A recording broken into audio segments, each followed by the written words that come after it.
वाले एपिसोड में देखा था उसकी माँ गैरियोट को बोल रही थी, अरे गुस्सा मत करो, तुम शांत हो जाओ, मुझे माफ करे माँ, मैं थोड़ा परेशान हो गया था। मैंने सुना है कि तुम पूरी तरह से अपने बीमार से ठीक हो गए हो। उसकी माँ बोलती है, हाँ मैं पूरी तरह ठीक हो गई हूँ और ये बहुत कमाल की बात है, मैं सच में बहुत राहत महसूस कर रही हूँ और डॉक्टर ने भी कहा है कि आप पूरी तरह से ठीक हो गई हैं। और वो व्यक्ति जिसने मेरी जान बचाई वो आपके सामने है। लगता है क्या मेरे ठीक सामने? तुम कह रही हो सहरे जैसे बाल, बिल्ली जैसी आंखें और एक शरारती स्वभाव और नाम भी एरियल। वो उसको उठाता है फिर वहाँ से भाग जाता है। मुझे ऐसे व्यवहार करने के लिए मुझे क्षमा करें, लेकिन मुझे उनके साथ कहीं जाना है। मार्केस बोलता है, क्राउन प्रिंस आप कहाँ जा रहे हैं? महारानी और महाराज दोनों आपस में बातें करने लगते हैं। आपकी महाराज, मुझे संदेह है कि ऐसा है। एरियल बोलती है, मुझे जाने दो, आप अभी मुझे नीचे उतारो तुरंत। वो बोलता है एरियल बोलती है, क्या वो सचमुच रुक गया? बोलता है, तुम मुझसे मिलने पहले क्यों नहीं आए? बोलती है, मिलने? तुम किस बारे में बात कर रहे हो? बहुत समय पहले हमने वादा किया था, है ना? क्या तुम भूल गए वो वादा जो हमने उस चांदनी रात के नीचे किया था? देवी एरियल, उस चांदनी रात में जो तुमने वादा किया था, क्या तुम उसे पहले ही भूल चुके हो? वो बोलती है, क्या, कैसा वादा? उस समय लेडी एरियल ने साफ साफ कहा था, जब समय आएगा तो मैं तुमसे मिलूंगा, इसलिए मैं तब से इस दिन का इंतजार कर रहा हूँ जब हम दोबारा मिल सके। फिर एरियल सोचने लगते हैं, क्या मामला है इस लड़के के साथ? मैंने सोचा था शायद यह कोई मेरा भक्त होगा, इसलिए मेरा नाम याद है इसको, लेकिन ये पहली बार है कि जब मैं इसके वादे के बारे में सुन रहा हूँ। क्या तुम किसी और देवी के सामने तो नहीं मिले हो ना? वो बोलता है, मैं ऐसे कैसे कर सकता हूँ, तुम ही हो देवी एरियल, है ना? एरियल बोलती है, बिल्कुल, लेकिन आज मैं तुमसे पहली बार मिली हूँ। वो बोलता है, ये तो हो ही नहीं सकता। गालों को छूते हुए बोलता है, मुझे ऐसे व्यवहार करने के लिए माफ कर दे लेडी एरियल। अरे तुम क्या कर रहे हो? मैं सहमत हूँ। इतनी छोटी बच्ची को देवी कहकर बुलाना दूसरे देवियों के लिए अपमानजनक नहीं होगा? प्रिया बोलती है, ये कैसा व्यवहार है तुम्हारा? सचमुच एरियल देवी हूँ, गलती तुम्हारी है, तुम मुझे बाकी देवियों से भी पहचान नहीं सकते। लॉर्ड बोलता है, मुझे माफ कीजिए, मैंने अपने किसी इंसान नहीं एक देवता समझने की गलती की। इसकी हिम्मत कैसे हुई मेरी बातों को अनदेखा करने के लिए? मैं सबक सिखाऊंगी। एक देवी का मजाक उड़ाने की कोशिश की है। वो आगे बढ़ती है, उसके पैर में चोट लग जाती है। तुम्हें कभी नहीं माफ करूंगी महारानी का अपमान करने के लिए। फिर बोलती, मेरे पैर। वो बोलता है, क्या तुम्हारे पैर में चोट लगी है? तो मेरा हाथ पकड़ो और उठने की कोशिश करो। वहाँ आहीन आता है और बोलता है, एरियल तुम वहाँ क्या कर रही हो? और बोलता है कि अच्छा हुआ कि तुम आ गए, इस बच्चे को अपने साथ लेके जाओ। फिर बोलता है, क्या आप एरियल के साथ थे? एरियल तुमको क्या हुआ? वो बोलती है, भाई मेरा पैर दुख रहा है। बोलता है, ठीक है, मैं आपको डॉक्टर के पास ले चलता हूँ, बहुत दर्द हो रहा है, मैं तो चल भी नहीं पा रहा हूँ। है तो क्या? फिर रुको जरा, मैं अभी आता हूँ। अरे क्या इस रास्ते से जाना ठीक रहेगा? भगवान, तुम्हारे साथ तो हमेशा झंझट ही होता है। बोलती, उफ, तुम्हारे जैसे के लिए मेरे जैसे किसी पीठ पर सवार करना तो सम्मान की बात होनी चाहिए। तो बोलता है, अहाइन लगता है वो अब ठीक है तो मैं चलता हूँ, सब तुम्हारे हवाले। वो बोलता है, समझ गया महामहिम। अरे बोलती, वो कितना बदतमीज इंसान है, अगली बार मिला तो मैं उसे छोड़ूंगी नहीं। बोलता है, एरियल बस करो, ऐसे व्यवहार मत करो। रोड बोलता है, उस दिन मैंने यकीन एरियल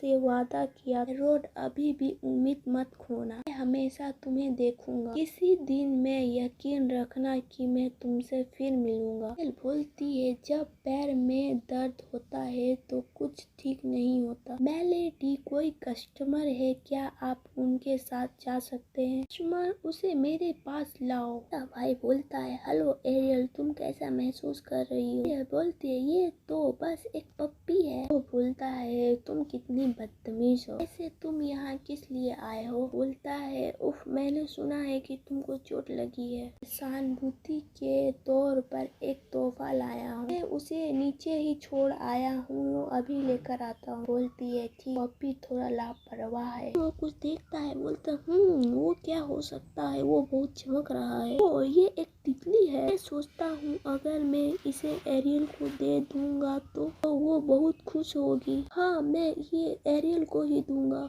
हाँ, अगर मैंने ये एरियल को दे दिया तो चलो इसे पकड़ते हैं। फिर वो पकड़ने की कोशिश करता है, फिर वो वहाँ से उड़ जाती है। बोलती है वो छोटा सा बच्चा इतनी देर क्यों लगा रहा है, कहीं कुछ गड़बड़ तो नहीं कर रहा है। बोलती है लेडी युवराज तो पहले ही शाही महल लौट गए हैं। वो बोलती है क्या लौट गए हैं, इसका मतलब क्या है, वो बिना मुझसे मिलने वापस चल गया। बोलती है मुझे भी जिज्ञासा हुई थी, मैंने पूछा क्या वो सच में चले गए हैं, लेकिन उन्होंने कोई जवाब नहीं दिया। मुझे यकीन नहीं हो रहा है कि वो तुमसे एक शब्द कहे बिना चले गए। रियल में अभी लेकर आया। बोलते मुझे इसके बारे में बुरा महसूस हो रहा है। बोलता है एरियल तुम्हारी चोट कैसी है। एरियल बोलती है मेरे पैर पहले ही ठीक हो चुके हैं। वो बोलता है मैं देख रहा हूँ आपका स्वास्थ्य लग रहा है ठीक है। हाइन बोलता है अचानक क्या बात हुआ पिताजी। बोलता है मुझे तुम्हारे भाई से समाचार मिला, ऐसा लगता है कि प्रिंस एल्वान गंभीर रूप से बीमार है। हाइन बोलता है लेकिन वो तो कुछ देर पहले यहाँ आए थे। हाँ, ऐसा लगता है कि लौटने के बाद उनकी तबीयत खराब हो गई होगी। ये कोई आक्रामक बीमारी है कि पिताजी बोलते यही तो समझ में नहीं आ रहा है ये कैसा है। उससे कुछ भी कहो वो कुछ भी जवाब नहीं दे पा रहा है, बस वो दिन भर सोया रहता है। एरियल बोलती है पापा चलो हम महल चलते हैं। महल भी जाने की सोच रहा था लेकिन कि अभी तक पता नहीं चला है कि राजकुमार को कौन सी बीमारी है, इसलिए तुम सब नहीं जा सकते। एरियल बोलती है अगर मैं वहाँ नहीं गई तो सब बेकार है, अभी मुझे वहाँ ले चलो। बड़ा भाई बोलता है आने के लिए धन्यवाद भाई, ये इतनी दूर से बुलाया और तकलीफ देने के लिए। वो बोलता है नहीं इसमें तकलीफ की क्या बात है, राजकुमार को तकलीफ कैसी, क्या अभी भी वही हाल है। वो बोलता है अभी समझ नहीं आ रहा है क्या हुआ है, डॉक्टर ने कहा है कि अभी तक बीमारी का पता नहीं चला है और कोई दवाइयाँ भी असर नहीं कर रही है और इसको देखकर महारानी भी बीमार पड़ गई है, ये मैं थोड़ा परेशान हूँ। किस बोलता है मैं आपकी स्थिति से पूरी तरह वाकिफ हूँ, अभी थके हुए लग रहे हैं इसलिए पहले वो जाने दे सब अच्छा होगा। एरियल जल्दी आओ मेरे साथ रहो, आप इधर उधर मत घूमो मेरे साथ रहो। एरियल वहाँ से चल जाती है। बोलता है एरियल अपने मन में बोलती है कोई भी डॉक्टर और दवा इसे ठीक नहीं कर सकते, छोटी पप्पी का बीमारी की असली वजह है। अरे बस बहुत हुआ, ऐसा मैंने सोचा। अमित तितली यह तुम्हारा ही काम था, इंसानों की दुनिया में क्यों भटक रही हो। अमित तितली तो सिर्फ स्वर्ग लोक में पाए जाते हैं, ये देवताओं के लिए हानिकारक नहीं होता है क्योंकि यह मनुष्य में हर तरह का भ्रमित्व पैदा करते हैं। इसे स्वर्ग लोक से बाहर निकलने के लिए बहुत सावधानी बरता जाता है। अरे भ्रमित तितली रुको और ये भ्रम यहीं पर तोड़ दो, जल्दी करो, ऐसे भी जो लौटना चाहते हैं लौट नहीं पाते हैं। तुम उस बच्चे को किस तरह का भ्रम दिखा रहे हो। मैं बस यही चाहता हूँ कि एरियल सिर्फ सुंदर चीजों से घिरी रहे, इसने मेरी माँ की जान बचाई, इसलिए मैं आशा करता हूँ कि एरियल का चोट जल्दी ठीक हो जाए और ईश्वर करे सभी लोग स्वस्थ रहे। ऐसी बातें सोचने वाले इंसान अगर तितली के बहाने में आकर बीमार पड़ जाए तो फिर उसका क्या मतलब हो सकता है। ये पता है कि तुमने उसकी इच्छा पूरी की है, लेकिन इंसान को देखकर वो मेरी उम्मीद से कहीं ज्यादा कमजोर है और जरा सी बात में हिल जाता है, इसलिए तुम्हें बिना सोचे समझे दखल नहीं देना चाहिए और तुम्हें उलझन में नहीं डालना चाहिए था। अगर तुम स्वर्ग लोग लौटो तो